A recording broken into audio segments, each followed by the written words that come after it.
ಓಂ ಶ್ರೀ ಮಂಜುನಾಥಾಯ ನಮಃ.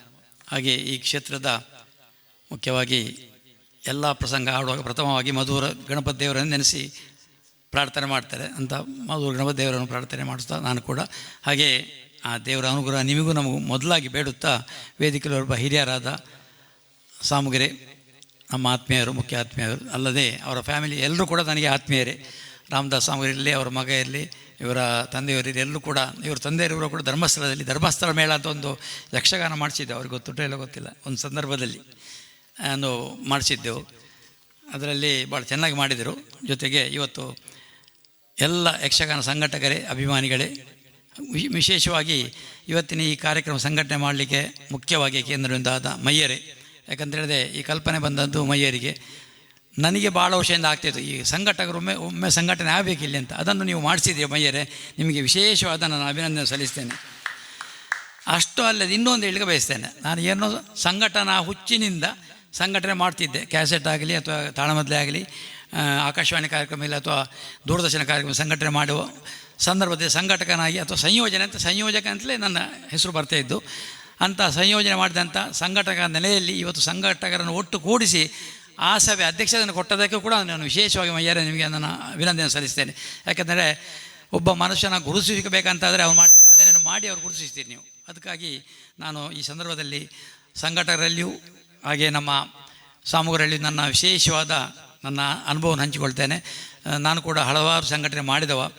ಈ ಹಲವಾರು ಸಂಘಟನೆ ಮಾಡಿದ ಎಲ್ಲರ ಅನುಭವವನ್ನು ಹಂಚಿಕೊಂಡಿದ್ದೀರಿ. ಇವತ್ತು ಭಾಳ ಖುಷಿಯಾಯಿತು. ಕಷ್ಟ ಉಂಟು, ಸುಖ ಉಂಟು, ಹೆಸರು ಉಂಟು, ಎರಡು ಉಂಟು, ಮೂರು ಉಂಟು. ಅದರಲ್ಲಿ ಸಂಘಟನೆಯಲ್ಲಿ ಬೇಕಾದಷ್ಟು ನೋವನ್ನು ತಿಂದವರಿದ್ದಾರೆ, ಬೇಕಾದಷ್ಟು ಖುಷಿಪಟ್ಟವರಿದ್ದಾರೆ. ಅವ್ರು ಹೇಳಿದಾಗೆ ಬೇಕಾದಷ್ಟು ಫೋಟೋ ತೆಗೆಸ್ಕೊಂಡಿದ್ದವ್ರೆ, ಫೋಟೋ ಬರಬೇಕಂತ ಹೇಳೋರಿದ್ದಾರೆ. ಆದರೆ ಎಲ್ಲರೂ ಹಾಗೆ ಅಲ್ಲ, ಕೆಲವರು ಮಾತ್ರ ಅಲ್ವಾ. ನಾನು ಎಲ್ಲರೂ ಅಂತ ಹೇಳಲಿಕ್ಕೆ ಹೋಗೋದಿಲ್ಲ. ಏನೇ ಇರಲಿ, ಇವತ್ತು ಭಾಳ ಉತ್ತಮವಾದ ಸಂಘಟನೆ ಬಗ್ಗೆ, ಸಂಘಟನೆಯಲ್ಲಿ ಎಷ್ಟು ಕಷ್ಟ ಇದೆ, ಏನೆಲ್ಲ ತೊಂದರೆಗಳಿದೆ, ಏನೆಲ್ಲ ಅನುಭವಿಸಿದ್ದೀರಿ, ಅದನ್ನೆಲ್ಲ ನೀವು ತಾವೆಲ್ಲರೂ ಸಂಘಟಕರು ಹೇಳಿದ್ದೀರಿ. ನನಗೆ ಭಾಳ ಸಂತೋಷ ಆಗಿದೆ. ಯಾಕಂತ ಹೇಳಿದ್ರೆ ಸಂಘಟನೆಯಲ್ಲಿ ಎಷ್ಟು ಕಷ್ಟ ಉಂಟು ಕೂಡ ನಾನು ಕೂಡ ಅನುಭವಿಸುವ.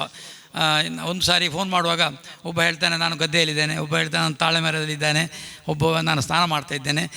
ನನಗೆ ಅಂತ ಹೇಗೆ ಗೊತ್ತು, ನಾಳೆ ಆಗಬೇಕಂತ ಹೇಳಿ ಕೆಲವು ಸಂಘಟನೆ ಮಾಡುವಂಥ ಒಂದು ಸಂದರ್ಭ ಬಂದಿದೆ. ಅಂಥ ಸಂದರ್ಭದಲ್ಲಿ ಕೆಲವರು ಕಲಾವಿದರು ಅಲ್ಲಿ ಇದ್ದೇನೆ ಇಲ್ಲಿದ್ದೇನೆ ಅಂತ ಹೇಳುವಾಗ ನಾಳೆಗೆ ಸೆಟ್ ಮಾಡೋದು ಹೇಗೆ? ನಾನು ಕರೆಕ್ಟಾಗಿ ಸೆಟ್ ಮಾಡಬೇಕಾದ ಕಲಾವಿದರು ಅಪ್ಪಣೆ ಕೊಡಬೇಕಲ್ಲ, ಅವರು ಒಪ್ಪಿಗೆ ಕೊಡಬೇಕಲ್ಲ.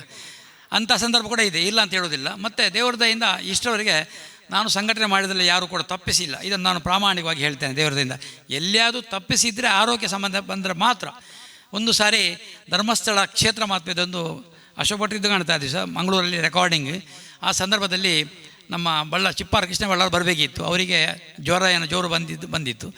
ಆದರೆ ನಮ್ಮ ನೆಡ್ಲೆ ನರಸಿಂಹ ಭಟ್ರು ಮಂಗಳೂರಲ್ಲೇ ಇದ್ದರು, ತಂದೆ ಜೊತೆ ಅಲ್ಲಿ ಕೂಡ ಇದ್ದರು, ಅವ್ರ ಮಗನ ಜೊತೆ. ಆವಾಗ ನಮಗೆ ಪಕ್ಕ ಅವ್ರು ನೆನಪಾಯಿತು. ಸೀದಾ ಅವ್ರ ಮನೆಗೆ ಹೋದು ಕಾರ್ಯಕ್ರಮ ಹೋದೆವು. ಹಿಡ್ಕೊಂಡೋಗಿ ಕೂಡಲೇ ಹೀಗೆ ವಿಷಯ ಅಂತೇಳಿದ. ಆರೋಗ್ಯ ಕೂಡ ಸರಿ ನಿಜವಾಗಿ ಇರಲಿಲ್ಲ. ಆದರೂ ನಮ್ಮ ಮೇಲೆ ಪ್ರೀತಿ, ನಮ್ಮ ಮೇಲೆ ಗೌರವ ಆಗಿ ಧರ್ಮಸ್ಥಳ ಮೇಲೆ ಪ್ರೀತಿಯಿಂದ ನಮ್ಮ ಜೊತೆ ಬಂದು ಅವತ್ತು ನಮ್ಮ ಭಾಗವಹಿಸ್ತಾರೆ. ಅದೇ ನೆಡ್ಲೆ ನರಸಿಂಹ ಭಟ್ರು. ಎರಡು ನಾವು ಕ್ಯಾಸೆಟ್ ಮಾಡಿಸಿದ್ವಿ, ಧರ್ಮಸ್ಥಳ ಕ್ಷೇತ್ರ ಮಹಾತ್ಮೆ, ಕನ್ನಡ ತುಳು ಎರಡು ಕೂಡ ಮಾಡಿಸಿದ್ದೆ ಆ ಸಂದರ್ಭದಲ್ಲಿ. ಅದರಲ್ಲಿ ಶ್ರೇಣಿಯವರು ಕೂಡ ಇದ್ದಾರೆ ದಿಗ್ಗಜ ಹಲವು ಎಲ್ಲರೂ ಇದ್ದರು ಅದರಲ್ಲಿ ಕೂಡ. ಅದೊಂದು ನೆನಪು ಮಾಡ್ತೇನೆ. ಹಾಗೆ ಹಲವಾರು ನೆನಪು ಬರ್ತಾ ಅದು ಈಗ ಹೇಳೋ ಸಂದರ್ಭ ಅಲ್ಲ. ಇವತ್ತು ಒಬ್ಬೊಬ್ಬರು ಒಂದೊಂದು ವಿಚಾರದಲ್ಲಿ ತುಂಬ ಚೆನ್ನಾಗಿ ಮಾತಾಡಿದ್ದೀರಿ. ಪ್ರಥಮವಾಗಿ ನಮ್ಮ ಉದ್ಘಾಟನೆ ಮಾಡಿದಂಥ ಸಾಮುಗರು ಭಾಳಷ್ಟು ಅವರ ಅನುಭವವನ್ನು ಹಂಚಿಕೊಂಡಿದ್ದಾರೆ. ಜೊತೆಗೆ ಎಲ್ಲಿಗೆ ಅರ್ಥವಾಗಿ ಅದನ್ನು ಅರ್ಥಪೂರ್ಣವಾಗಿ ಹೇಳಿಕೊಟ್ಟಿದ್ದೀರಿ. ಹಾಗೆ ಅವರು ಇವತ್ತು ಏನಾದರೂ ಹೇಳಿದ್ದೀರಿ ಅದನ್ನೆಲ್ಲ ನಮ್ಮ ಜೀವನದಲ್ಲಿ ನಾವು ಅಳಿಸ್ಕೊಳ್ಬೇಕು. ಯಾಕಂದರೆ ಯಕ್ಷಗಾನ ಕಲಾವಿದರಾಗಿ, ಸಂಘಟಕರಾಗಿ ನಾವೆಲ್ಲ ಅದನ್ನು ಅಳವಡಿಸ್ಕೊಳ್ಬೇಕು. ಹೆಚ್ಚು ಕಡಿಮೆ ಆಗ್ತದೆ, ಕಷ್ಟ ಬರ್ತದೆ, ಸುಖ ಬರ್ತದೆ, ಹೆಸರು ಬರ್ತದೆ. ಆದರೆ ನಾವು ಒಳ್ಳೆಯದನ್ನೇ ಮನಸ್ಸಲ್ಲಿ ಇಟ್ಕೊಂಡು ಇಂಥ ಒಂದು ಕಾರ್ಯಕ್ರಮ ಮಾಡಬೇಕು ಅಂಥೇಳಿ ಸಂದರ್ಭದಲ್ಲಿ ಹೇಳಿಕೆ ಬಯಸ್ತೇನೆ. ಹಾಗೆ ಬೇರೆ ಬೇರೆ ಸಂಘಟಕರು ಬೇರೆ ಬೇರೆ ಥರದಲ್ಲಿ ಮಾತಾಡಿದ್ದಾರೆ, ಅಂದರೆ ಅವರ ಅನುಭವವನ್ನು ಹಂಚಿಕೊಂಡಿದ್ದಾರೆ. ನೀವು ಕೂಡ ಭಾಳ ಚೆಂದಾಗಿ ಇವತ್ತು ಹೇಳಿದ್ದೀರಿ. ಹಾಗೆ ದಿವಾಕರಾಚಾರ್ಯ ಚೆನ್ನಾಗಿ ಹೇಳಿದ್ದಾರೆ. ಮುಖ್ಯವಾಗಿ ಅಶೋಕ್ ಭಟ್ರು ತುಂಬ ಹೊತ್ತು ಭಾಳಷ್ಟು ಅವರ ಅನುಭವ, ಸಿಹಿ ಕಹಿ ಅನುಭವ. ಹಾಗೆ ಕಲಾವಿದರು ಏನು ಒಳ್ಳೆಯದು ಮಾಡಿದ್ದಾರೆ, ಏನು ಕೆಟ್ಟದ್ದು ಮಾಡಿದ್ದಾರೆ, ಯಾವಾಗ ತಪ್ಪಿಸಿದ್ದಾರೆ ಎಲ್ಲವನ್ನು ಕೂಲಂಕುಷವಾಗಿ ನಿಮಗೆ ಹೇಳಿದ್ದಾರೆ. ಅದು ಏನು ಹೇಳ್ತಾರೆ ಅಂದರೆ, ಅವರು ಮಾತಾಡುವ ಕೆಲವರಿಗೆ ನಿಷ್ಠೂರ ಸತ್ಯವಾಗಿ ಮಾತಾಡು ಅಂತ ಹೇಳ್ತೇವೆ ನಾವು. ಆ ಥರ ಅವ್ರು ಮಾತಾಡ್ತಾರೆ. ಅಂದರೆ ಅದರ ವಿಷಯ ಅಷ್ಟು ಉಂಟು ಅದರಲ್ಲಿ. ಅಂದರೆ ಅವರು ನೋವನ್ನು ಹೇಳ್ತಾರೆ, ಖುಷಿಯಾದನ್ನು ಹೇಳ್ತಾರೆ. ಮತ್ತು ನಾನು ಅವತ್ತು ಕೂಡ ಹೇಳಿದ್ದೆ, ಯಾರೇ ಒಬ್ಬ ಕಿರಿಯ ಕಲಾವಿದಲ್ಲಿ ಅವನನ್ನು ಪರಿಚಯ ಮಾಡುವ ಒಂದು ಕ್ರಮ ಉಂಟಲ್ಲ, ಅಶೋಕ್ ಭಟ್ರ ಅಷ್ಟು ಯಾರಿಗೂ ಸಾಧ್ಯವಿಲ್ಲ. ಯಾಕಂದರೆ ಪ್ರತಿಯೊಂದು ಪ್ರಸಂಗದ ಸನ್ನಿವೇಶವನ್ನು ಆ ಪಾತ್ರ ಸಂದರ್ಭದಲ್ಲಿ ಏನೇನು ಮಾತಾಡ್ತಾರೆ ಅದನ್ನು ಜೋಡಿಸಿ ಈ ಸಂದರ್ಭದಲ್ಲಿ ಇಂಥ ಮಾತನ್ನು ಹೇಳಿದ ಆ ಪದ್ಯ ಹೇಳ್ತಾರೆ. ಅದು ಅವರಿಗೆ ಒಂದು ಕೊಟ್ಟ ದೇವರು ವರ ಅಂತ ಹೇಳ್ತೇನೆ. ಅಶೋಕ್ ಭಟ್ರೆ, ನಿಮಗೆ ನಾನು ವಿಶೇಷವಾಗಿ ನಾನು ಅಭಿನಂದನೆ ಸಲ್ಲಿಸ್ತೇನೆ. ಯಾಕಂದರೆ ನಿಮ್ಮ ಮಾತು ಜನರಿಗೆ ಉದ್ದಂತ ಕಂಡರೂ ಅದರಲ್ಲಿ ಅಷ್ಟು ವಿಷಯ ಇರ್ತದೆ. ಅದು ನಾನು ಮುಖ್ಯವಾಗಿ ಹೇಳ್ತಾ ಇದ್ದೇನೆ. ಅದೇ ನಾವು ಕಾರಲ್ಲಿ ಕೂಡ ಬರುವಾಗ ಅವ್ರದ್ದು ಅದರ ಬಗ್ಗೆ ಚರ್ಚೆ ಮಾಡ್ತಾ ಇರ್ತೀವಿ ಹೆಚ್ಚಾಗಿ. ಮತ್ತು ನಾನು ಯಾವುದೇ ಸಂಘಟನೆ ಮಾಡುವ ಕೂಡ ಅವ್ರು ಮೊನ್ನೆ ಹೇಳಿದರು ಸಂಘಟಕರ ಲೀಡರ್ ಅಂತ ಹೇಳ್ತಾ ಇದ್ರು. ಆದರೆ ನಿಜವಾಗಿ ಲೀಡರ್ ನೀವೇ ನಮಗೆ ಎಲ್ಲದಕ್ಕೂ. ನಾನು ಈ ಘಂಟಾಘೋಷವಾಗಿ ಹೇಳ್ತೇನೆ. ಯಾಕಂತ ಹೇಳಿದ್ರೆ ನಾವೆಲ್ಲ ಇಷ್ಟು ಉಲ್ಲಾಸ ಬರಬೇಕಾದ್ರೆ ನೀವು ಕಾರಣ. ಆಕಾಶವಾಣಿ ತಂಡ ಇಲ್ಲಿ ಅದು ಕೂಡ ಎ ಗ್ರೇಡ್ ತಂಡ. ಅದರಲ್ಲಿ ಏನು ಸಂಘಟನೆ ಮಾಡೋದು ಅಶೋಕ್ ಭಟ್ರೆ ಹಂಚೋದು. ಅವ್ರು ಹೇಳಿದ್ರಲ್ಲ, ಕೆಲವರಿಗೆ ಆ ಪಾರ್ಟ್ ಕೊಟ್ಟರೆ ಆಗೋದಿಲ್ಲ, ಈ ಪಾರ್ಟ್ ಕೊಟ್ಟರೆ, ಅದಕ್ಕೆ ಅಶೋಕ್ ಭಟ್ರೆ ಹಂಚಿದರೆ ಯಾರು ಮಾತಾಡೋದಿಲ್ಲ, ಕ್ಲೀನಾಗಿ ಸುಮ್ಮನಾಗಿ ಮಾತಾಡ್ತಾರೆ. ಇದು ನನಗೆ ಭಾಳ ಖುಷಿ. ಅದು ನಾನು ಕೂಡ ಅವರನ್ನೇ ಹೇಳೋದು. ಪ್ರಸಂಗ ಸೆಲೆಕ್ಷನ್ ಕೂಡ ಅವರೇ ಮಾಡೋದು. ನನಗೆ ಗೊತ್ತಿಲ್ಲ ಅಂತಲ್ಲ, ಗೊತ್ತುಂಟು. ಆದರೆ ಎಲ್ಲ ನಾನು ಮಾಡಿದ್ದನ್ನು ಸರಿಯಾಗಿದ್ದರೆ ಅವ್ರು ಕೂಡಲೇ ಹೇಳ್ತಾರೆ, ಈ ಪಾಠ ಆಗಿಬಿಡ್ತು ಅಂತ ಹೇಳ್ತಾರೆ. ಅವ್ರು ಕೂಡಲೇ ಅದು ಕೂಡ ಹೇಳ್ತಾರೆ. ಅದು ಕರೆಕ್ಟ್. ಯಾಕಂದರೆ ಎಷ್ಟೋ ಸಂಘಟನೆಯಲ್ಲಿ ಅಶೋಕ್ ಭಟ್ ಸಂಘಟನೆ ಮಾಡಿ ಕೊಟ್ಟಂಥ ಎಷ್ಟೋ ತಾಳಮದ್ದೆ ಇರ್ಬೋದು, ಯಕ್ಷಗಾನ ಆಟ ಇರ್ಬೋದು, ದೂರದರ್ಶನ ಇರ್ಬೋದು, ಒಂದೇ ಒಂದು ಕಲಾವಿದ ತಪ್ಪಿ ಯಾರೂ ಮಾಡಲಿಲ್ಲ. ತಪ್ಪಿ ಮಾಡಿದ ಅಲ್ಲಿ ಒಳಗೆ ಬಂದು ಕೂಡ ಹೇಳ್ತಾರೆ ಅವರು. ಆ ಕೂಡ ಹೇಳ್ತಾರೆ ನೀವು ಹೀಗೆ ಮಾತಾಡೋದು ಅಂತ. ಹಾಗೆ ಅದು ಕೂಡ ಹೇಳಿದ್ದಾರೆ. ಆದರೆ ಒಳ್ಳೆಯ ಸೆಟ್ಟಿಂಗ್. ಅದಕ್ಕಾಗಿ ನಾನು ವಿಶೇಷವಾಗಿ ಅಶೋಕ್ ಭಟ್ರೆ ನಿಮಗೆ ಇನ್ನೊಂದು ಸಾರಿ ನಾನು ಅಭಿನಂದನೆ ಸಲ್ಲಿಸ್ತೇನೆ. ಏನೇ ಇರಲಿ, ಈ ಜಾಗದಲ್ಲಿ ಇಂಥ ಒಂದು ಬಿಲ್ಡಿಂಗ್ ಕಟ್ಟಿ ಯಕ್ಷಗಾನವನ್ನು ಉಳಿಸಿ ಬೆಳೆಸಬೇಕಂತ ಹೇಳುವ ದೃಷ್ಟಿಯಿಂದ ಮಯ್ಯರ ತಂದೆಯವರು ಯಕ್ಷಗಾನದವರೇ, ಮಯ್ಯರು ಯಕ್ಷಗಾನದವರೇ. ಅದನ್ನು ಉಳಿಸಿ ಬೆಳೆಸಬೇಕು, ನಿರಂತರವಾಗಿ ನಡಿಬೇಕು. ಈ ಜಾಗದಲ್ಲಿ ನಿರಂತರವಾಗಿ ಇಂಥ ಕಾರ್ಯಕ್ರಮ ನಡೀಬೇಕು. ಅದಲ್ಲದೆ ನನಗೆ ಭಾಳ ಖುಷಿ ಅಂತೇಳಿ ಸಂಘಟಕರ ಸಂಘಟನೆಯನ್ನು ಮಾಡಿದ್ದೀರಿ ಇವತ್ತು ಮಯ್ಯರೇ. ಅದಕ್ಕಾಗಿ ನಾನು ವಿಶೇಷ ಅಭಿನಂದನೆ. ಯಾಕಂದರೆ ನಮಗೆ ಎಷ್ಟೋ ಜನ ಸಂಘಟಕರದ್ದು ಪೇಪರ್ನಲ್ಲಿ ಬಂದು ನೋಡಿ ಗೊತ್ತು, ಅಥವಾ ಸಂಘಟನೆ ಮಾಡೋ ಕಾಗದಲ್ಲಿ ನೋಡಿ ಗೊತ್ತು. ಇವತ್ತು ಎಲ್ಲ ಸಂಘಟಕರ ಮುಖ ನೋಡಿದಾಗ ನನಗೆ ಭಾಳ ಆತ್ಮೀಯತೆ ಅಂತ ಹೇಳ್ತೇನೆ. ನಿಮ್ಗೆ ಎಲ್ಲರಿಗೂ ದೇವರು ಒಳ್ಳೇದು ಮಾಡಲಿ. ಅಶೋಕ್ ಭಟ್ರೆ ಹಾಗೆ ನಮ್ಮ ಕುಡುವರು, ನಮ್ಮ ಅಮ್ಮುಂಜೆಯವರು, ಹಾಗೆ ಇವ್ರದ್ದು ಯಾವಾಗಲೂ ಲೇಖ ನೋಡ್ತೇನೆ. ಅವರು ಪೇಪರಲ್ಲಿ ಹೆಚ್ಚಾಗಿ ನೋಡ್ತೇನೆ, ಪೇಪರಲ್ಲಿ. ಆಮೇಲೆ ದಿವಾಕರಾಚಾರ್ಯರು, ಮತ್ತು ಅವರು ನಮ್ಮ ಕಾಸರಗೋಡಿನವರಾಗಿ ಕನ್ನಡದಲ್ಲಿ ಸ್ಪಷ್ಟತೆಯಿಂದ ಎಷ್ಟು ಚೆನ್ನಾಗಿ ಎಷ್ಟು ಹೇಳು ಸಾಕಾಗಲಿ, ಎಷ್ಟು ಚೆನ್ನಾಗಿ ಮಾತಾಡಿದ್ರೆ. ಹಾಗೆ ಬರೀ ಯಕ್ಷಗಾನ ಅಲ್ಲ, ನೃತ್ಯದಲ್ಲಿ ಏನು ವಿಶೇಷ ಇದೆ ಅದನ್ನು ಕೂಡ ನಮ್ಮ ನೃತ್ಯ ಗುರುಗಳು ಹೇಳಿದ್ದೀರಿ. ಭಾಳ ಸಂತೋಷ ಆಯ್ತು ನನಗೆ. ನೀವು ಇಂಥ ಯಕ್ಷಗಾನದಲ್ಲಿ ಈಗ ನಿಮಗೆ ಅದಿರೋ ಹೊಲ ಇರ್ಬೋದು, ಆದರೂ ಇಂಥ ಸಂಘಟನೆ ಸಂದರ್ಭದಲ್ಲಿ ನೀವು ಕೂಡ ಬಂದು ಆಸೀನರಾಗಿದ್ದಾರೆ. ಅದಕ್ಕೆ ನಾನು ಭಾಳ ಸಂತೋಷ ಆಗಿದೆ. ಹಾಗೆ ಇನ್ನೊಬ್ಬರು ಮಾತಾಡಿದ್ದಾರೆ ಹಿರಿಯವರು, ಅವರು ಕೂಡ ಚೆನ್ನಾಗಿ ಮಾತಾಡಿದ್ದಾರೆ. ಏನೇ ಇರಲಿ, ಇವತ್ತು ಉತ್ತಮವಾದ ಕಾರ್ಯಕ್ರಮ ಆಗಿದೆ. ಈ ಕಾರ್ಯಕ್ರಮವು ಅಚ್ಚುಕಟ್ಟಾಗಿ ಶಾಶ್ವತವಾಗಿ ಉಳಿಯುವಂಥ ಕಾರ್ಯಕ್ರಮ ಮಯ್ಯರೇ. ಇದನ್ನು ನೀವು ಉಳಿಸುವಾಗ ಮಾಡಿದ್ದೀರಿ. ಅದಕ್ಕಾಗಿ ನಿಮಗೂ ನಿಮ್ಮ ತಂಡಕ್ಕೂ ನನ್ನ ವಿಶೇಷವಾದ ಅಭಿನಂದನೆ ಸಲ್ಲಿಸ್ತೇನೆ. ಹಾಗೆ ಮಯ್ಯರೇ, ಇನ್ನೊಂದು ಸಾರಿ ನೀವು ಪಾಪ ನಾನು ನೋಡ್ತಾ ಇದ್ದೇನೆ, ನೀವು ಏಕಪಾತ್ರ ಅಭಿನಯ ಮಾಡ್ತಿದ್ದೀರಿ. ನೀವು ಸ್ವಲ್ಪ ಜನ ಸೇರಿಸ್ಕೊಡು ನಿಮ್ಮವರನ್ನು. ಯಾಕಂದ್ರೆ ನಮಗೂ ಬೇಸರ ಆಗುತ್ತೆ. ಪಾಪ ನೀವು ಇಷ್ಟು ಸಂಘಟನೆ ಮಾಡಿ, ಅವರು ಆಗ ಹೇಳಿದ್ರಲ್ಲ, ಸ್ಟೇಜಿಂದ ಎದ್ಕೊಂಡು ಕರೀಲಿಕ್ಕೆ ಹೋಗಬೇಕು, ರಿಸೀವ್ ಮಾಡ್ಲಿಕ್ಕೆ ಹೋಗಬೇಕು ಅಂತ. ಅದೇ ಥರ ಆಗಿದೆ ನಿಮ್ಮದು ಕೂಡ ಕತೆ. ನೋಡಿದ್ದೇನೆ ನಾನು. ಇಲ್ಲಿ ಇಲ್ಲ ಅಂತ ಹೇಳಿದ್ರಲ್ಲ, ಮಾಡಿದವರು ಮಾಡಿದ್ದಾರೆ. ಆದರೂ ಇನ್ನೂ ಸ್ವಲ್ಪ ಬೇಕು ನಿಮಗೆ. ನನ್ನೊಂದು ಕಿವಿ ಮಾತು ತಪ್ಪು ಬೇಡಿ ಯಾರು ಕೂಡ, ಖಂಡಿತ. ಯಾಕಂದರೆ ಒಂದು 3-4 ಜನದ್ದು ಬೇಕು ಆ ಕಡೆ ಕಳಿಸ್ಲಿಕ್ಕೆ. ಹೌದಲ್ಲ, ಪಾಪ ಏಕಪತ್ರ ಅಭಿನಯ ಮಾಡ್ತಾಯಿದ್ರು. ಆಗುತ್ತೆ, ನನಗೆ ಭಾಳ ಬೇಸರ ಆಯ್ತು ಅದು. ಮನೆಯವರು ಅದೇ ಅವರು ಅಷ್ಟು ಜನ ಮಾಡ್ತಾರೆ. ಆದರೂ ಈಗ ನಮಗೆ ನಮ್ಮದೇ ಆದಂಥ ಕೆಲವು ಗೆಳವರು ಇರ್ತಾರೆ, ಗೆಳೆಯರು. ಹೌದಾ, ಗೆಳೆಯವರು ಇರ್ತಾರೆ. ಅದು ಎಷ್ಟೇ ದೂರ ಇರಲಿ, ನೀವು ಹೇಳಿದ ಬರ್ತಾರೆ. ನಿಮ್ಮ ಶಿಷ್ಯರು ತುಂಬ ಜನ ಇದ್ದಾರೆ. ನೀವು ನನಗೆ ಭಾಳ ಖುಷಿ ಅಂತ ಹೇಳಿದ್ರೆ, ನಮ್ಮ ಗೋವಿಂದ ಭಟ್ರ ಹಿಂದಿನ ಅನುಭವ ಲೇಖನ ಅವರ ಪುಸ್ತಕದಲ್ಲ ಅಚ್ಚುಕಟ್ಟಾಗಿ ಬರ್ತಾ ಇದೆ. ಇದು ಭಾಳ ಖುಷಿಯಾಯಿತು. ಇದು ಅಚ್ಚಳಿದೆ, ಉಳಿತದೆ. ಹೀಗೆ ಉಳಿಯುವಾಗೆ ನಿಮ್ಮ ಈ ಸಂಸ್ಥೆ ಮಾಡ್ತಾ ಇದೆ. ಎಲ್ಲ ಕಲಾವಿದರ ವಿಷಯವನ್ನು ನೀವು ಅಚ್ಚುಕಟ್ಟಾಗಿ ಇವತ್ತು ದಾಖಲೆ ಮಾಡ್ತಾ ಇದ್ದೀರಿ. ಇವತ್ತು ಈ ಕಾರ್ಯಕ್ರಮ ಸಂಘಟಕರ ಇದು ವಿಷಯ ನೋಡುವಾಗ ಅದು ಕೂಡ ಎಲ್ಲ ದಾಖಲೆ ಆಗಿದೆ. ಇದು ನಿಮ್ಮ ಈ ಪ್ರತಿಷ್ಠಾನಕ್ಕೆ ಒಳ್ಳೆಯ ದಾಖಲೆ ಅಂತ ಹೇಳುತ್ತಾ, ಇವತ್ತು ಎಲ್ಲ ದಿಗ್ಗಜ ಕಲಾವಿದರು ನೀವು ಇಲ್ಲಿ ಹಿಂದೆ ಕೂಡ ಕರೆಸಿದ್ರಿ, ಇನ್ನು ಮುಂದಕ್ಕೂ ಕರೆಸಬೇಕು. ಇಂಥದ್ದೇ ಹಲವಾರು ಬೇರೆ ಬೇರೆ ಕಾರ್ಯಕ್ರಮ ಯಕ್ಷಗಾನ ಸಂಬಂಧಪಟ್ಟಾಗಿ ನೀವು ಮಾಡಬೇಕು ಅಂತ ನನ್ನ ಕೂಡ ಸಲಹೆ. ನಾವು ಯಾವಾಗಲೂ ನಿಮ್ಮ ಜೊತೆಗೆ ಇದ್ದೇವೆ ಅಂತ ಹೇಳಿ ಸಂದರ್ಭ ಹೇಳುತ್ತಾ, ವಿಶೇಷವಾಗಿ ಹೆಚ್ಚೇನು ಮಾಡಲಿಕ್ಕೆ ಹೋದು ಎಲ್ಲರೂ ಕೂಡ ಚೆನ್ನಾಗಿ ಮಾತಾಡಿದ್ರಿ. ಯಾರ್ದಾರು ಎಲ್ಲರೂ ನಮ್ಮವರೇ, ಹೆಸರು ಬಿಟ್ಟು ಹೋಗಿದೆ, ಕ್ಷಮೆ. ಮತ್ತು ಇವರಿದ್ದಾರೆ ಮೂಡುಬಿದ್ರಿ ಅವರು, ಸದಾಶಿವ ಅವ್ರದ್ದು ನನಗೆ ಅರ್ಥ ಕೇಳೋದಂದರೆ ಹಾಸ್ಯ ಮಿಶ್ರಿತ ಅರ್ಥ ಅವ್ರದ್ದು. ನಮ್ಮ ಧರ್ಮಸ್ಥಳ ಮೇಳದಲ್ಲಿ ಎಂಪೆಕಟ್ಟೆ ರಾಮಯ್ಯ ದೇವೇಂದ್ರ ನೋಡಿದ್ರೆ ಅದು ಹಾಸ್ಯ ಮಿಶ್ರಿತ ದೇವೇಂದ್ರ ಹೌದು, ಆದರೆ ಅದರಲ್ಲಿ ಹಾಸ್ಯ ಉಂಟು ಅವ್ರ ಹತ್ರ.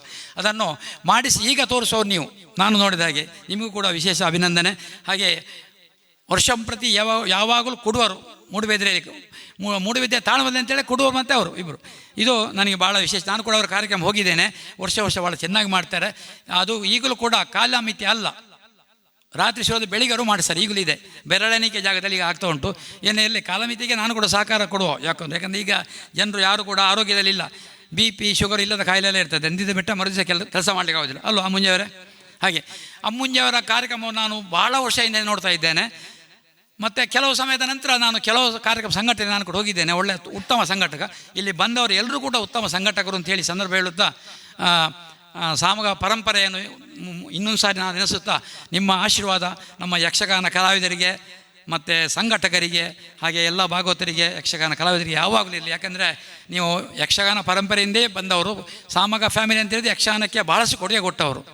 ಅದಕ್ಕಾಗಿ ನಿಮಗೆ ನಿಮ್ಮ ಫ್ಯಾಮಿಲಿಗೆ ಎಲ್ಲೂ ವಿಶೇಷವಾದ ದೇವರ ಅನುಗ್ರಹ ಇಲ್ಲ ಅಂತ ಹೇಳುತ್ತಾ, ಇನ್ನೊಂದು ಸಾರಿ ನಮ್ಮ ಅಶೋಕ್ ಭಟ್ರನ್ನು, ಯಾಕಂದರೆ ಅಶೋಕ್ ಭಟ್ರಲ್ಲಿ ಅವರು ಹೇಳಿದಾಗೆ 1 ತಿಂಗಳು ಮಾಡ್ತಾ ಅಷ್ಟು ವಿಷಯ ಉಂಟು. ನಾನು ಈಗ ಒಂದು ಮಾತು ಹೇಳಿದ್ದೇನೆ ಅವ್ರ ಹತ್ರ, ಕಲಾವಿದರ ಬಗ್ಗೆ ಆಗು ಹೋಗುಗಳ ಬಗ್ಗೆ 1 ಮುಕ್ಕಾಲು ಗಂಟೆ ಅರ್ಧ ಗಂಟೆ ಇದ್ದೇ ಒಂದು ರೆಕಾರ್ಡ್ ಮಾಡಿ ನಾನು ಯೂಟ್ಯೂಬ್ ಬಿಡ್ತೇನೆ. ಅದು ಖಂಡಿತ ಅವ್ರ ಹತ್ರ ಹೇಳಿದ್ದೇನೆ, ಒಪ್ಪಿಕೊಂಡಿದ್ದಾರೆ. ಅದು ಅರ್ಧ ಗಂಟೆ ಇರ್ಬೋದು, ಅರ್ಧ ಗಂಟೆ 1.5 ಗಂಟೆ ಇರ್ಬೋದು. ಅದನ್ನು ತುಳಿದುಕೋದು, ಯಾಕಂದರೆ ಎಲ್ಲರಿಗೂ ಹೇಳಿ ಯಾರಿಗೂ ಟೈಮ್ ಇಲ್ಲ ಈಗ, ಹೀಗೆ ಹಾಕಿ ಸೋಡಿ ಮುಂದೆ ಓಡಿಸ್ತಾರೆ. ಅದಕ್ಕಾಗಿ ಅದು ಎಷ್ಟು ಆಗ್ತದೆ ನೋಡಿ ನಾವು ಮಾಡ್ತೇವೆ. ಅಂದರೆ ಅಷ್ಟು ವಿಚಾರ ಹೊರತು, ಅದಕ್ಕಾಗಿ ನಾನು ಅವ್ರ ಹತ್ರ ಹೇಳಿದ್ದೇನೆ, ರಿಕ್ವೆಸ್ಟ್ ಮಾಡಿದ್ದೇನೆ, ನೀವು ಆಯ್ತು ಅದು ಕೊಡು, ಖಂಡಿತ ಕೊಡು. ನಿಮ್ಮನ್ನು ಎಲ್ಲಿಯಾದ್ರು ಬಿಟ್ಟಾಕಿದ್ದೇವೆ ನಾವು, ಕೊಡು ಅಂತ. ಅದು ಮಾಡೋದು ಅಂದರೆ ಮಾಡುವ ಅದು ಮಾಡುವಾಗಿದೆ. ಆ ದೇವರ ಅನುಗ್ರಹ ಮಾಡಲಿ, ಗಣಪತಿ ಸನ್ನಿಧಿಯಲ್ಲಿ ಬೇಡ್ತಾ ಇದ್ದೇನೆ, ಅದು ಆಗ್ತದೆ, ಆಗಲಿ. ಎಲ್ಲರಿಗೂ ಕೂಡ ವಿಶೇಷವಾಗಿ ನೀವು ಕೂಡ ನಮ್ಮ ಹೆಸರು ಹೇಳಿ, ಕೊಂಕಣಾಜಿ ಅವ್ರಿಗೆ ಬರೋದೇ ಇಲ್ಲ ನನಗೆ ಪಕ್ಕ. ನೀವು ಕೂಡ ಚೆನ್ನಾಗಿ ಮಾತಾಡಿದಿರಿ. ಮತ್ತು ಅವರು ಮತ್ತು ಇವರು ನಮ್ಮ ಕಾಸರಗೋಡಿನವರು ನೇರ ಹೇಳಿಬಿಟ್ಟಿದ್ದಾರೆ ಯಾರಿಗೆ, ಕಲಾವಿದರಿಗೆ ಮತ್ತು ಮುಂದಕ್ಕೆ ಏನು ಆಗಬೇಕು ಅಂತ. ನಾನು ಕೂಡ ಅದನ್ನು ಇವತ್ತು ಹೇಳ್ತಾ ಇರೋದು, ಇನ್ನೂ ಕೂಡ ನಾವು ಸಂಘಟನೆಯವರು ಮುಂದಕ್ಕೆ ಏನು ಮಾಡಬೇಕು, ಮತ್ತು ಸಂಘಟಕ ಪುನೊಂದು ಸಾರಿ ಬೇರೆನೇ ಆಗಬೇಕಿತ್ತು, ಕಾರ್ಯಗಾರ ಬೇರೆ, ಹೌದಲ್ವಾ? ನನಗೆ ಹಾಗೆ ಕಾಣ್ತದೆ, ಒಂದು ಕಾರ್ಯಗಾರ ಇನ್ನೊಂದು ಸಾರಿ ಬೇರೆ ಆಗಬೇಕು ಅಂತ ಹೇಳ್ತೇನೆ. ಯಾಕಂದರೆ ಇದು ಉತ್ತಮವಾಗಿ ಮೂಡಿ ಬರ್ತದೆ. ಹಾಗಿದ್ದರೆ ಮತ್ತು ಚರ್ಚೆ ಬರ್ತದೆ ಅದರಲ್ಲಿ, ಇಲ್ಲಿ ಚರ್ಚೆ ಮಾಡುವಂಥ ಸಂದರ್ಭ ಬರುವುದಿಲ್ಲ. ಹಾಂ ಹೌದು, ನಾನು ಹೇಳೋದು ಅದನ್ನು ಮೊನ್ನೆ ಕೂಡ ಹೇಳಿದ್ದೇನೆ, ನಾವು ಅದು ಪ್ರಯೋಜನ ಇಲ್ಲ. ಖಂಡಿತ, ಹೌದು ಖಂಡಿತ. ನಾನು ಅವತ್ತು ಕೂಡ ಹೇಳಿದ್ದೆ, ನಮ್ಮ ಮಯ್ಯರು ಬೇಕಾದಷ್ಟು ಇಲ್ಲಿ ಸಂಘಟನೆ ಮಾಡಿ ಕಾರ್ಯಕ್ರಮ ನಡೆಸ್ತಾರೆ, ಆದರೆ ಕಲಾವಿದರು ಯಾರಿಲ್ಲ. ಇದು ಭಾಳ ಬೇಸ. ಮೊನ್ನೆ ಕೂಡ ನಾನು ಹೇಳಿದ್ದೇನೆ, ಅದನ್ನು ಇವತ್ತು ಹೇಳಬೇಡ ಅಂತ ಹೇಳಿಲ್ಲ. ಆದರೆ ನಿಜವಾಗಿ ಈ ಕಾರ್ಯಕ್ರಮ ಸಂಘಟಕರು, ಇದು ಕಲಾವಿದರು ಮುಖ್ಯ ಬೇಕಿತ್ತು. ಯಾಕಂದರೆ ಸಂಘಟಕರಿಗೆ ಏನು ತೊಂದರೆ ಇದೆ, ಏನು ತೊಂದರೆ ಆಗ್ತದೆ, ನಾನು ಕಲಾವಿದನಾಗಿ ಸಂಘಟಕರಿಗೆ ಯಾವ ರೀತಿ ಉಪದ್ರ ಕೊಡಬಾರ್ದು ಅಂತ ಅವ್ರಿಗೆ ಗೊತ್ತಾಗ್ತದೆ. ಹಾಗಾದರೆ ಹೌದು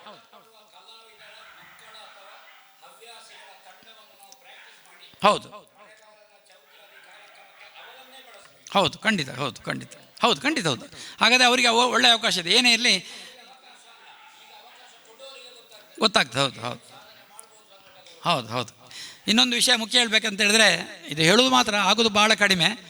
ಎಲ್ಲ ಮನೆಯವರು ಮಕ್ಕಳನ್ನು ಕರ್ಕೊಂಡು ಬರಬೇಕಿಂತ ಕಾರ್ಯಕ್ರಮಕ್ಕೆ, ತಾಳಮದ್ದಲೆಗೆ ಆಗಲಿ, ಯಕ್ಷಗಾನ ನೋಡಲಿಕ್ಕಾಗಲಿ ಸ್ವಲ್ಪ ಆದರೂ ಬರ್ತದೆ. ಬಂದರೆ ಬರುವುದಿಲ್ಲ.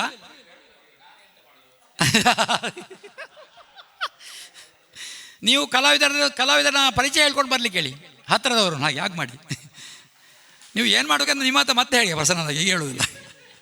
ಏನೇ ಇರಲಿ, ವಿಶೇಷವಾಗಿ ಇವತ್ತೆಲ್ಲ ಉತ್ತಮ ಕಾರ್ಯಕ್ರಮವಾಗಿ ನಡೆದಿದೆ. ಮಯ್ಯರೇ, ನಿಮಗೆ ಇನ್ನೊಂದು ಸಾರಿ ನಿಮ್ಮ ಈ ಕಾರ್ಯಕ್ರಮದ ಚೆಂದ ಆಗಲಿ ಕಾರಣ ನೀವು, ಜೊತೆಗೆ ಸಂಘಟಕರು, ಇಲ್ಲಿ ಬಂದೆಲ್ಲ ಕಲಾವಿದರು, ಅದರಲ್ಲಿ ವಿಶೇಷವಾಗಿ ನಮ್ಮ ಸಾಮಗುರು ಬಂದಿದ್ದಾರೆ. ನನಗೆ ಖುಷಿಯಾದದ್ದು, ಒಬ್ಬ ಹಿರಿಯ ಕಲಾವಿದರನ್ನು, ಎಲ್ಲ ವಿಷಯದಲ್ಲಿ ಹಿರಿಯರವರು ಅಂಥವ್ರನ್ನು ನೀವು ಕರೆಸಿ ಇವತ್ತು ಈ ಕಾರ್ಯಕ್ರಮ ನಡೆಸಿದ್ದೀರಿ. ಇದು ಒಳ್ಳೆಯ ಡಾಕ್ಯುಮೆಂಟಾಗಿ ಉಳಿಯುತ್ತದೆ. ಇದು ಉಳಿಲಿ ಅಂತೇಳಿ ನಾವೆಲ್ಲೂ ಕೂಡ ಈ ಯಕ್ಷಗಾನ ಕಲೆಯನ್ನು ಉಳಿಸಿ ಬೆಳೆಸುವಲ್ಲಿ ಎಲ್ಲರ ಪ್ರಯತ್ನ ಇರಬೇಕು. ಜೊತೆಗೆ ಎಲ್ಲರೂ ಸಹಕಾರ ಕೊಡಬೇಕು. ಅವರು ಅಶೋಕ್ ಭಟ್ ಕೂಡ ಹೇಳಿದರು, ಧನ ಸಹಾಯ ಮುಖ್ಯ. ಏನೇನಿದ್ದರೂ ಧನ ಸಹಾಯ ಇಲ್ಲದೆ ಯಾವುದು ನಡೆಯುವುದಿಲ್ಲ. ಇದನ್ನು ಎಲ್ಲ ಸಂಘಟನೆಗೆ, ಆಮೇಲೆ ಪ್ರತಿಷ್ಠಾನಕ್ಕೆ ನಾವೆಲ್ಲೂ ಕೂಡ ಕೊಡಬೇಕಂತ ಹೇಳಿ ಈ ಸಂದರ್ಭ ಹೇಳುತ್ತಾ, ಎಲ್ಲ ಕಾರ್ಯಕ್ರಮವು ವಿಶೇಷವಾಗಿ ಚೆನ್ನಾಗಿ ಈ ರಂಗದಲ್ಲಿ, ಈ ಭೂಮಿಯಲ್ಲಿ ನಡೀಲಿ ಅಂತ ಹೇಳುತ್ತಾ, ಮುಖ್ಯವಾಗಿ ನಮ್ಮ ಮಧುರ ಗಣಪತಿಯವರು ಎಲ್ಲರಿಗೆ ಈ ಆರೋಗ್ಯ ಭಾಗ್ಯ ಸುಖ ನೆಮ್ಮದಿ ಕೊಡಲಿ. ಜೊತೆಗೆ ಎಲ್ಲ ಕಾರ್ಯಕ್ರಮ ನಿರಂತರವಾಗಿ ಯಕ್ಷಗಾನದ ಬಗ್ಗೆ ಏನಿದೆ ಅದೆಲ್ಲ ನಿರಂತರವಾಗಿ ನಡೆಯುವಾಗಿ ಆ ಗಣಪತಿ ದೇವರ ಅನುಗ್ರಹ ಕೊಡಲಿ ಅಂತೇಳಿ ನನ್ನ 2 ಮಾತನ್ನು ಮುಗಿಸ್ತೇನೆ. ಆತ್ಮೀಯರೇ, ಸಿರಿಬಾಗಿಲು ವೆಂಕಪ್ಪಯ್ಯ ಸಾಂಸ್ಕೃತಿಕ ಪ್ರತಿಷ್ಠಾನ ಕಳೆದ ಅನೇಕ ವರ್ಷಗಳಿಂದ ಯಕ್ಷಗಾನದ ಬೆಳವಣಿಗೆಯ ದೃಷ್ಟಿಯಲ್ಲಿ ಅನೇಕ ಮೌಲ್ಯಯುತ ಕಾರ್ಯಕ್ರಮಗಳನ್ನು ಜನತೆಗೆ ಕೊಟ್ಟಿದೆ.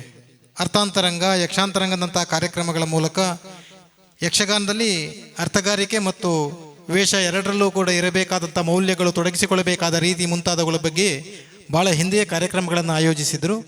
ಪ್ರಸ್ತುತ ಇಂದು ಯಕ್ಷಗಾನದಲ್ಲಿ ಸಂಘಟನೆಯ ಸವಾಲುಗಳು, ಹಿನ್ನೆಲೆ, ಬೆಳವಣಿಗೆ, ಸಂಕಷ್ಟಗಳು ಮತ್ತು ಭವಿಷ್ಯದ ದಿಕ್ಕು ಎನ್ನುವ ಒಂದು ಸುಂದರವಾದ ವಿಚಾರ ಸಂಘಟಕ, ಕರ್ತ, ಕಾರಯಿತ, ಪ್ರೇರಕ, ಅನುಮೋದಕ, ಸಮಭಾಗಿನ ಎಂಬ ಕಲ್ಪನೆಯಲ್ಲಿ ಸುಂದರವಾಗಿ ಸಂಪನ್ನಗೊಂಡಿದೆ. ಕಾರ್ಯಕ್ರಮದ ಕೊನೆಯ ಭಾಗವಾಗಿ ಧನ್ಯವಾದ ಸಮರ್ಪಣೆ ಮತ್ತು ಈ ಕಾರ್ಯಕ್ರಮದ ಒಟ್ಟು ಇಂದಿನ ಫಲಶ್ರುತಿಯನ್ನು ಹೇಳುತ್ತಾ ಆಗಮಿಸಿದಂಥ ಎಲ್ಲರಿಗೂ ಕೂಡ ಧನ್ಯವಾದ ಸಮರ್ಪಿಸುವುದಕ್ಕಿದ್ದಾರೆ ಶ್ರೀ ರಾಮಕೃಷ್ಣಮಯ್ಯ ಈ ಸಂಸ್ಥೆಯ ಸಂಚಾಲಕರು. ಸಾಧಾರಣ 900ವರೆಗೆ ತಲುಪುವ ತಾಳಮದ್ದಲೆ ಒಂದು ಕೂಟವನ್ನು ನಮ್ಮ ಹೊಳ್ಳರು ಮಾಡಿದ್ದಾರೆ. ನಾನು ಅವರ ಹೆಸರು ಬಿಟ್ಟೋಗಿದ್ದೆ, ಅವರ ಹೆಸರು ಹೇಳಲೇಬೇಕು. ಯಾಕಂದರೆ 900 ತಾಳಮದ್ದಲೆಯನ್ನು ಸಂಘಟನೆ ಮಾಡೋದು ಸುಲಭ ವಿಷಯ ಅಲ್ಲ. ಈಗ 900 ರೂಪಾಯಿ ತಲುಪ್ತಾರೆ ಅಂತ ಅವ್ರದ್ದು ಕಾರ್ಯಕ್ರಮ ಉಂಟು ನಾಡ್ದು ಪೊಳಲೆಲ್ಲ ಇಲ್ಲಿ BC ರೋಡ್ನಲ್ಲಿ. ಅಂಥ ಸಂದರ್ಭದಲ್ಲಿ 900ನೇ ಕಾರ್ಯಕ್ರಮ ಕೂಡ ಆಗ್ತದೆ ಹೊಳ್ಳೋರ್ದು. ನಾನು ಆ ಹೆಸರು ಬಿಟ್ಟೋಗಿದೆ, ಯಾಕಂದರೆ ಅವರನ್ನು ನಾವು ನೆನಪಿಸಲೇಬೇಕು. ಅಷ್ಟು ಒಳ್ಳೆ ಚಂದ ಕಾರ್ಯಕ್ರಮ ಮಾಡ್ತೇವೆ. 900 ಕಾರ್ಯಕ್ರಮ ಸಂಘಟನೆ ಮಾಡೋದು ಒಳ್ಳೆ ಸಣ್ಣ ವಿಷಯ ಅಲ್ಲ. ಅವರಿಗೂ ಕೂಡ ವಿಶೇಷವಾದ ನನ್ನ ಅಭಿನಂದನೆ ಸಲ್ಲಿಸ್ತೇನೆ. ಜೊತೆಗೆ ಅದು 1000ಕ್ಕೆ ಹೋಗಲಿ ಅಂತೇಳಿ ನನ್ನ 2 ಮಾತನ್ನು ಮುಗಿಸ್ತೇನೆ.